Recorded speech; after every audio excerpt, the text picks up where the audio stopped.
이 대통령의 성남FC 불법 후원금 의혹과 관련해서 참고인 조사를 받았던 윤기천 전 분당구청장, 김혜경 여사 관련 업무를 담당할 대통령실 제2부속실장에 내정됐다고 전했습니다. 제2부속실장이라고 하면요, 과거 대통령실의 이 문고리 권력 중 하나로 실세들이 가는 그런 자리로 꼽히는 만큼 이번 윤 실장의 내정, 이거는 어떻게 봐야 할지. 또 윤 실장은요, 이재명 성남시장의 비서실장이었었어요. 과거 이재명 대통령의 친형 강제 입원 사건에도 이름이 등장을 했었습니다. 먼저 과거 이 대통령이 친형 강제 입원에 대해 했던 얘기부터 다시 한번 들어보시죠. 우리 김영환 후보께서는 저보고 정신병원을 형님을 입원시키려 했다, 이런 주장을 하고 싶으신 것 같은데 사실이 아닙니다.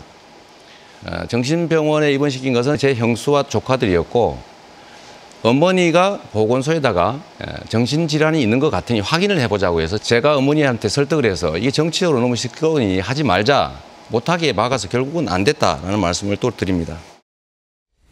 이제 그만큼 이제 가장 오래전부터 이재명 대통령의 가장 내밀한 사정까지 다 알고 있는 이런 측근이다, 이렇게 볼 수가 있겠죠. 우리 강성필 부대변인께서 보세요. 근데 이제 그 윤기천 제2부속실장 같은 경우는 오랫동안 이제 이재명 대통령을 옆에서 지켜봤고 또 공직자 출신이지 않습니까? 예. 그렇기 때문에 공직자로서의 어떤 기본적인 마인드가 있는 거예요. 그걸 자세히 설명드리면, 공직자 같은 경우는 어떤 행위를 할 때 대부분의 법령에 근거해서 하는 것이고, 예. 또 법령에 근거하지 넘어서려고 하면, 정무직 같은 경우는 사실 그걸 넘어서려고 하는 어떤 좀 습관이 있거든요. 네. 이제 공직자 출신들은 그러한 어떤 습성이 없고 원칙대로 하는 그런 습성이 있기 때문에, 그러니까 이 전 정부에서 사실 제2부속실이 없었고, 그러다 보니까 16개의 혐의를 받는 그 대통령의 배우자가 생긴 거 아니겠습니까? 예. 그런 걸 사전에 차단하기 위한 조치다, 이렇게 보여집니다. 알겠습니다.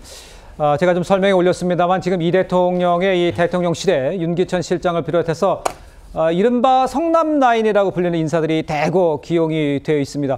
화면을 좀 보시면요, 김남준 제1부속실장, 이재명 대통령의 이제 성남 시절부터 대변인 활동을 해왔었고요.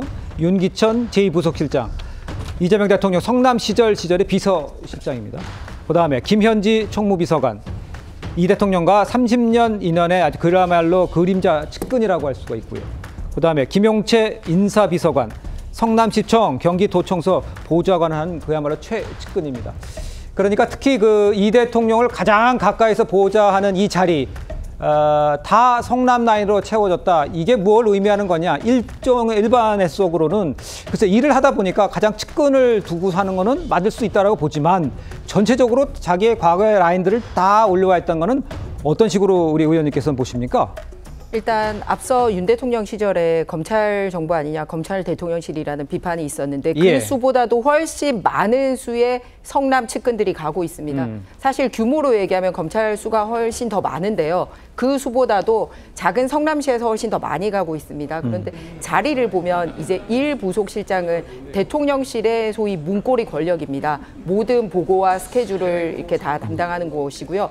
제2부속실은 이제 영부인의 문고리 권력이라고 보면 됩니다. 다 담당하고요. 그리고 총무비서관실은 모든 살림을 다 살게 됩니다. 그렇기 때문에 대통령실에서 일어나는 모든 행정적인 수반, 예. 돈과 관련된 재정, 살림, 예산 이런 거 다 몽땅 담당하게 되는 곳입니다. 예. 그리고 마지막으로 인사비서관실 역시 이제 모든 자리에 누구 보낼 건지기 때문에 사실 비서실과 총무 인사를 다 장악했다라고 얘기를 하는 거는 그냥 대통령실 전체가 성남 라인에 넘어갔다라고 보면 된다라는 겁니다. 예. 그런데 이게 이제 대통령이 다른 인사는 탕평 인사를 하면서 대통령실 인사만 이렇게 하는 게 아니라, 아까 앞서 이제 인사혁신처장 때도 얘기가 나왔습니다만, 코드 인사의 완전 절정을 보여주고 예. 있다라는 겁니다. 예. 본인의 이제 법적인 사법 리스크를 예. 변호했던 변호인단 12명을 국회에 4명 보내고 정부에 4명 보내고, 그리고 역시 대통령실에 방금 말씀드린 자리 이외의 대통령실에 예. 또 4명 보내고, 이런 식으로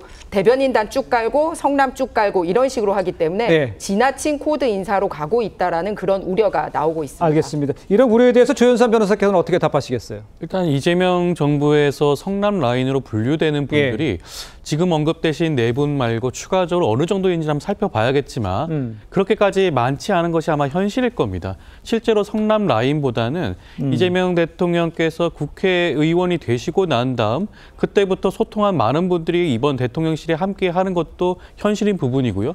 그리고 소통과 협치의 측면에서 보수 진영에서 있는 분들도 함께 모신 경우도 있습니다. 그렇기 때문에 대통령실 인사가 성남 라인으로 치부되고 좌우된다는 것은 좀 지나친 해석이 아닌가 싶고 지금 불거지고 있는 4명의 비서관조차도 이것은 어느 정부이든지 간에 본인을 지근거리에서 보좌하는 측근들로 구성하는 것이 상례였다고 할 수가 있고요. 그렇다고 하더라도 그 모든 비서관들이 대통령실 전체를 좌우하는 그런 역할을 하는 것도 아닙니다.